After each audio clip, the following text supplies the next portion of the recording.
할렐루야. 오늘 저는 여러 성도님들과 함께 재앙도 내리시는 하나님, 그리고 부제목 그 재앙을 당하지 않으려면, 이런 제목으로 함께 은혜를 나누겠습니다. 이 표지 사진은 태풍이 지나가고 난 폐허에 가깝게 이렇게 파괴된 모습을 보여주는데, 오늘 주로 말씀을 함께 나누고자 하는 내용은 우리가 흔히 자연재해라고 부르는 그 내용이 과연 자연재해가 맞는지, 아니면 하나님의 뜻에 의해서 우리에게 내려지는 재앙인지, 이것도 좀 생각해 보고, 그리고 하나님께서는 언제 우리에게 재앙을 내리시는지, 또 우리가 그 재앙을 피하고 하나님의 은혜 안에 평안한 삶을 유지하려면 어떻게 해야 하는지, 이런 내용들을 중심으로 함께 은혜를 나누고자 합니다. 끝까지 경청해 들으시고, 여러분들이 이 세상을 사는 날 동안 그 어떤 재앙도 당하지 않고 하나님의 은혜 안에 평안한 삶을 다 살아가실 수 있기를 주님의 이름으로 축원드립니다. 자, 오늘은 세 단락으로 나눠 말씀을 증거할 텐데, 첫째 단락, 사랑의 하나님이 자연재해도, 이렇게 의문부를 다룬 제목이죠. 우리가 흔히는 사랑의 하나님이시기 때문에 우리에게 어떠한 재앙도 내리지 않으실 것이다, 네, 이렇게 생각하는 분들이 많이 있죠. 심지어 어떤 분들은 이 복을 내리신다는 것조차도 꺼려하는 분들이 많아요. 기복신앙이다, 이런 식의 생각을 가져서 그런지 그저 사랑의 하나님으로만 믿고자 하는데, 그건 하나님을 제대로 믿는 것이 아닙니다. 그래서 우리는 복 내리시는 사랑의 하나님을 분명히 믿어야 하겠고, 그러나 오늘 생각하고자 하는 것은, 그 하나님은 복만 내리시는 하나님이신가? 항상 우리가 어떻게 살든 복을 내려주시는 분이신가? 아니면은 재앙도 내리시는 분이신가? 이따 보시겠지만 욥이 고난을 당했을 때 고백하는 내용이, 우리가 하나님께 복도 받았으니 재앙도 받지 않겠는가? 그런 고백을 하는 모습을 볼 수 있어요. 어쨌든 우리가 하나님께 재앙을 받길 원하는 사람은 없지만, 그러나 분명한 것은 하나님께서 복만 내리시는 분이 아니라 재앙도 내리시는 하나님이시다. 이걸 우리가 전제 조건으로 하고 오늘 말씀을 들으셔야 될 것 같습니다. 만약에 복을 내리시는 하나님을 꺼려하거나 복만 내린다고 생각하거나 재앙을 내리진 않으시겠다, 이렇게 믿는 사람이 있다면 그 사람은 어쩌면 자연을 믿는 사람일 수도 있어요.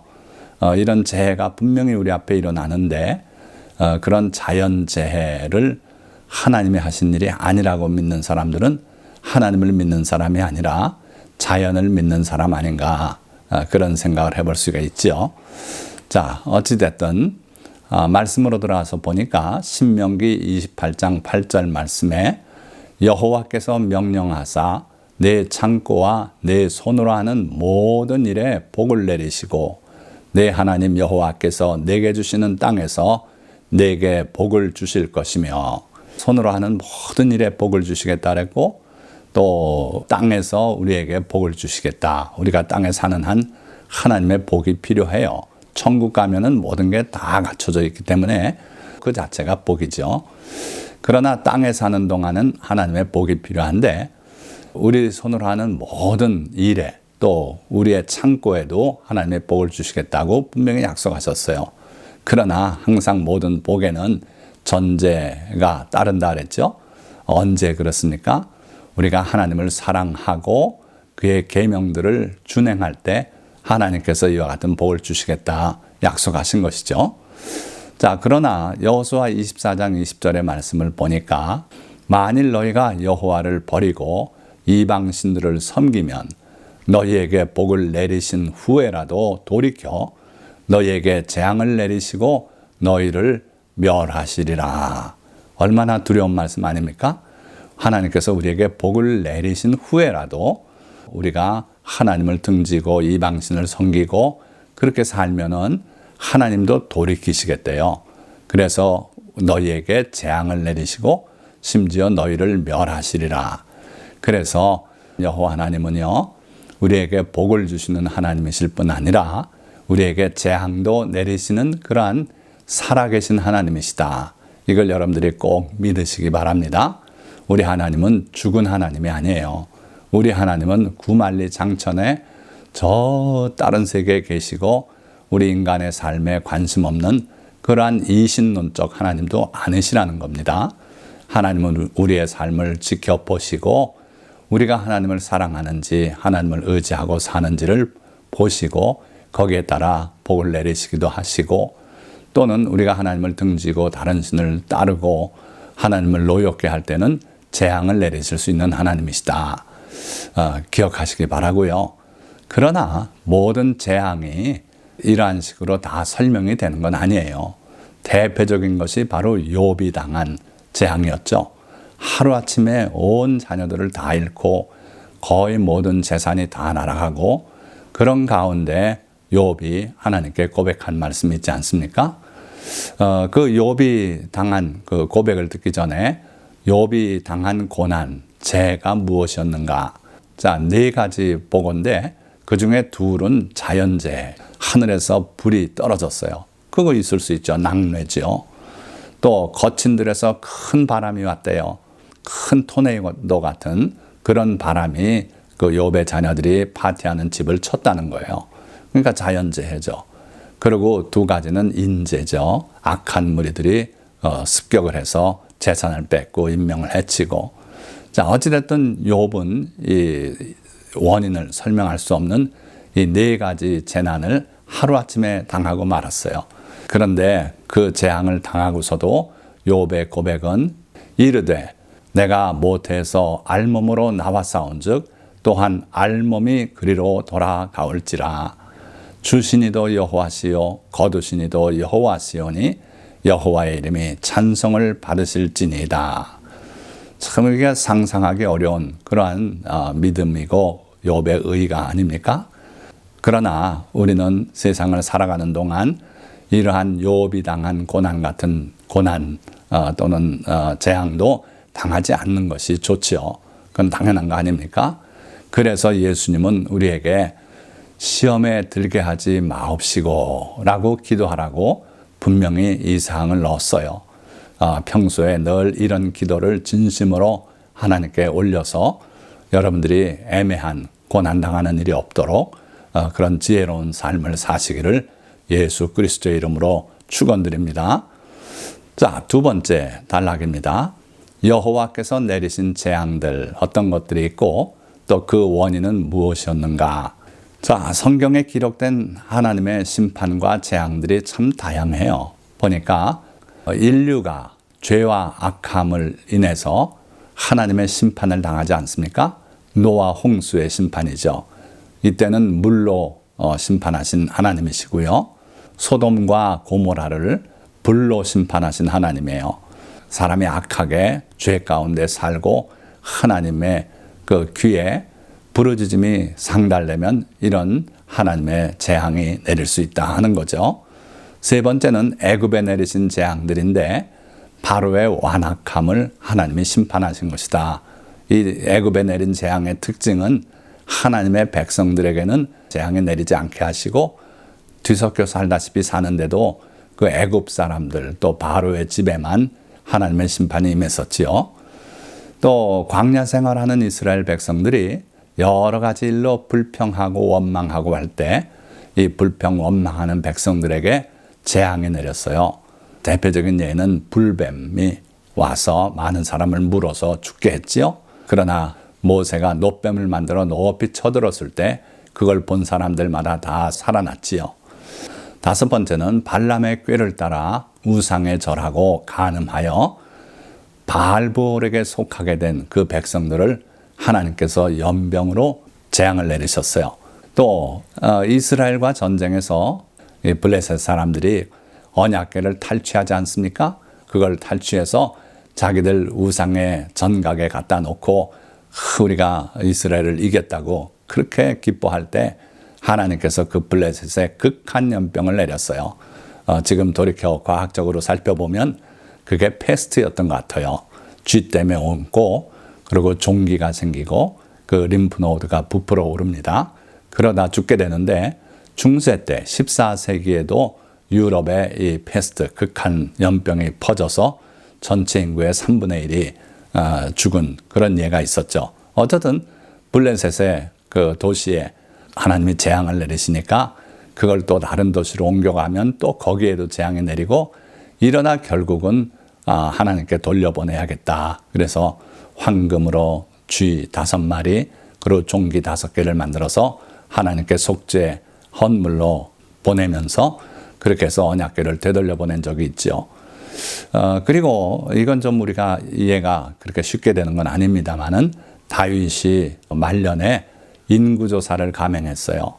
그러지 않아도 하나님께서 엄청난 축복을 내려주셔서 이스라엘이 주변 나라들 가운데 최강국이 되고 조세를 받고 이런 입장이 되었는데 굳이 인구조사를 해서 자기 국력이 얼마나 신장이 되었는지 그걸 확인하려고 했을 때 하나님께서 진노하셔서 나단 선지자를 보내서 내가 어떤 벌을 받으면 좋겠느냐 네가 선택해라. 그래서 결국 여호와의 칼 전염병을 다윗 왕이 택해서 많은 사람이 목숨을 잃었죠. 자, 좀 지루하게 말씀드렸습니다만은 이 7가지 이거 외에도 많은 재앙들이 있었는데 대표적인 것이 7가지가 있더라 하는 거예요. 자, 하나님께서는 과거에 성경에서만 그렇게 살아서 재앙을 내리고 심판하고 하셨는가? 아니고요. 우리 세대가 지금 현재도 그러한 재앙을 겪고 있고 또 겪었어요. 예를 들면 지구온난화가 있지 않습니까? 이건 사람이 문제를 야기한 것이긴 합니다만은 그 지구온난화 때문에 많은 재앙에 가까운 것이 우리에게 쏟아졌어요. 해수면이 상승이 돼서 몰디브인가 이 나라 나에 없어질 것이라 그러고요. 오존층의 파괴 때문에 저 남미의 산악지에 있던 사냥들이 눈을 멀고 많은 피해가 있었어요. 그리고 지진과 쓰나미가 극심해져서요. 여러분들 기억하시죠? 2004년 인도양 지진 해일, 흔히들 쓰나미라 그러죠. 40만 명 이상이 목숨을 잃었어요. 또 초대형 태풍, 허리케인들이 자주 발생하고요. 거기다 토네이도가 흔히는 여름철에 발생하는 것인데 계절을 잃었어요. 그래서 겨울에도 토네이도가 생기고요. 한 번에 한 1000여 채 집을 쓸어가기도 하고 그런 일이 벌어지고 있어요. 거기다가 빈발하는 가뭄과 산불, 이거 다 재앙 아닙니까? 모닝캄, 아침이 고요한 대한민국에도 이 산불이 왜 그렇게 빈발합니까? 또 미국도 그렇죠. 유럽도 그렇죠. 남미도 그렇고요. 온 세계가 산불로 신음을 하고 있을 정도예요. 또 극심한 기근, 아프리카 특히 심하고요. 또 북한은 고난의 행군이라고 300만 명이 아사자가 났다. 엄청난 그런 피해가 있었잖아요. 자, 이런 일반인들이 보는 자연재해라고 하는 자연, 이건 말이 안 되는 거예요. 창조주 하나님이 계시고 그 하나님이 살아서 다스리고 계신데 자연 저절로 있다. 저절로 굴러간다. 말이 안 돼요. 하나님께서 여기에 비를 내리고 저쪽에는 또 비를 안 내리게도 하시고 이런 하나님이세요. 거기다가 또 근래에는 여러 가지 신종 전염병들이 많이 일어나고 있어요. 에이즈, 후천성 면역 결핍증, 얼마나 많은 사람이 목숨을 잃었는지 아십니까? 전 세계적으로 3천만 명 이상이 목숨을 잃었어요. 지금 우리가 겪고 있는 코로나19 630만 명 이상이 목숨을 잃었대요. 또 에볼라 출혈열 갑자기 아프리카에서 생겨서 그때 돌보던 의사 간호사까지 다 떼죽음을 당했어요. 700 몇십 명의 의료진이 다 목숨을 잃고 걸렸다 하면 사망하는 무서운 질환이에요. 그러나 하나님께서 가라앉게 해주셔서 지금 잊혀져 가고 있습니다만은 이런 류의 질환이 언제 또다시 생길지 알 수 없어요. 자, 그럼 이제 이러한 자연재해 또는 신종 전염병 다 지나갔는가? 앞으로는 무슨 일이 있겠는가? 아무도 예상 못합니다, 사실은. 그러나 요 근래 원숭이 두창이 또 우리의 관심을 끌고 있어요. 이게 원숭이의 질환인데 사람에게 옮겨와서 사람에게 또 치명적일 수 있는 그런 바이러스 질환이죠. 이 원숭이 두창 또는 그것보다 수백 배, 수천 배 두려운 그러한 질환이 언제든지 생겨날 수 있어요. 언제 그렇습니까? 하나님이 살아계시기 때문에 하나님께서 진노하시고 우리에게 벌을 내리셔야겠다 하면 이런 일도 생길 수 있다는 거예요. 물론 하나님께서 날마다 진노만 하시고 성만 내시는 하나님은 아니시기 때문에 우리가 그래도 기본적으로는 평안한 삶을 유지하고 있습니다마는 그러나 알 수 없다는 거예요. 하나님을 노엽게 하는 일들이 많기 때문에 그렇습니다. 자, 하나님의 심판을 불렀던 행위들 되돌아보면 우리가 이런 일은 해서는 안 되겠다 하는 거예요. 재앙을 면하려면 첫째는 원망, 불평, 거역, 반역, 하나님을 향해서 하는 이러한 행위들이 하나님의 재앙을 불러왔더라 하는 거죠. 고라가 일어나서 원망하고 거역하고 반역하지 않았습니까? 하나님이 세운 종 모세를 대항해서 자기들도 할 수 있다는 거예요. 그리고 그를 추종하는 250여 명의 지도자들도 그래서 고라 무리와 함께 심판을 당해서 하늘에서 내리는 불로 소멸되지 않았습니까? 또 더 심한 것은요, 하나님의 영광을 침범할 때 그런 재앙들이 있더라고요. 아론의 두 아들 제사장 홈니와 비느하스가 하나님이 명한 불을 분향하는 데 쓰지 않고 자기들 마음대로 일상에서 불을 당겨서 그걸 하나님께 분향하다가 하나님의 진노로 둘이 죽고 말았어요. 자, 이렇게 하나님을 가까이 하는 사람들은 하나님을 특별히 더 두려워하고 하나님의 영광을 침범하지 않도록 조심해야 돼요. 또 아사 왕은 자기가 큰 왕이 되고 나라를 든든하게 세우고 교만해져서 성전에 들어가서 자기가 분향하려고 했어요. 제사장 외에는 할 수 없는 일입니다. 그런데 아사 왕이 그 분향을 하려고 그럴 때 제사장들이 다가와서 말렸고 그럼에도 불구하고 그걸 강행하려다가 이마에부터 시작해서 나병이 생긴 걸 보게 됐어요. 그래서 급히 제사장들이 그를 쫓아내고 아사 왕은 평생토록 다시는 하나님의 성전에 나올 수 없었고 그 아들이 통치를 했고 아사 왕은 별궁에서 살다가 생을 마감하지 않았습니까? 뿐만 아니라 하나님의 계명을 어길 때 생길 수 있는 질병들이 많이 있더라 하는 거예요. 남성 간 동성연애, 성경은 남색이라고 표현하고 있는데 이것 때문에 전파되고 하는 대표적인 질환이 뭐가 있었습니까? 에이즈죠. 물론 남성 간 동성연애, 남색으로만 에이즈가 퍼지는 건 아니에요. 그러나 실제로 에이즈 환자의 대다수는 이런 남성 간 동성연애를 하던 사람들이 그 희생이 되었다 하는 거죠.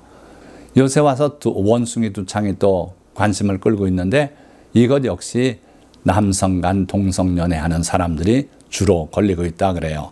그래서 하나님은 절대로 남자와 남자의 성관계는 인정하지 않고 있어요.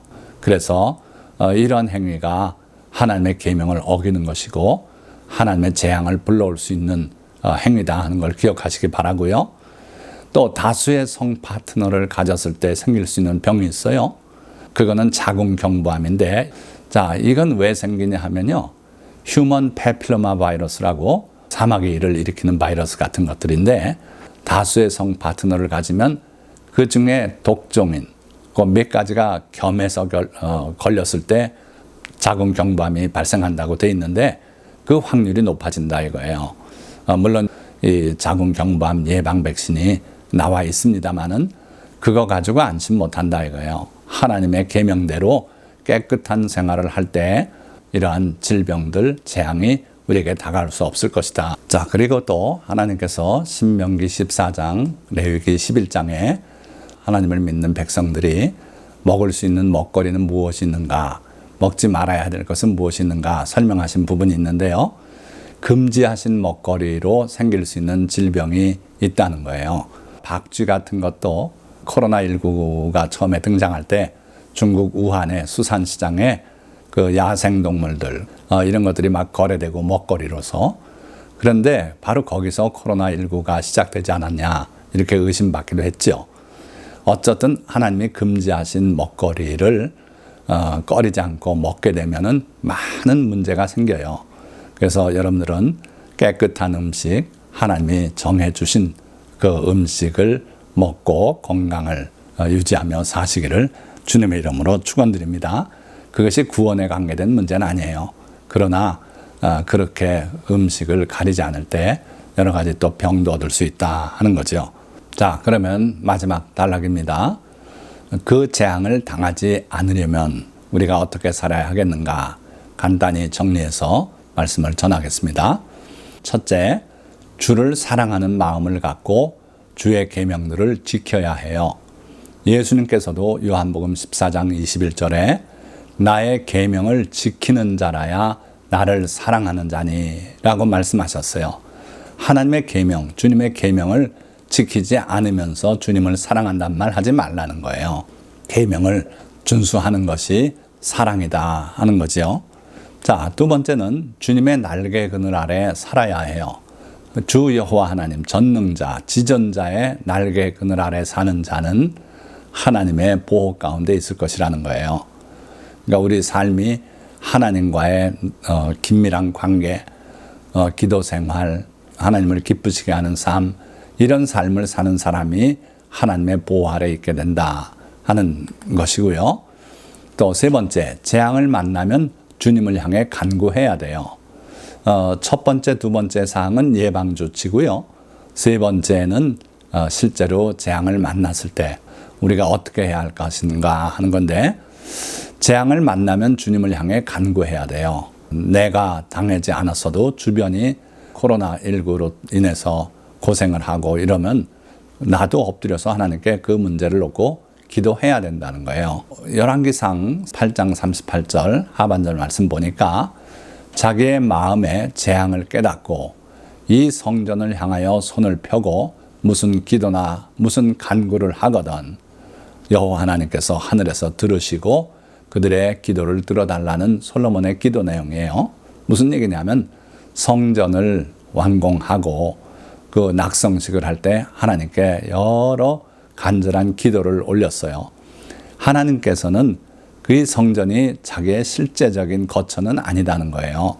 하늘 보좌에 계신 분이 사람이 손으로 지은 그 건물 안에 들어와 사시는가?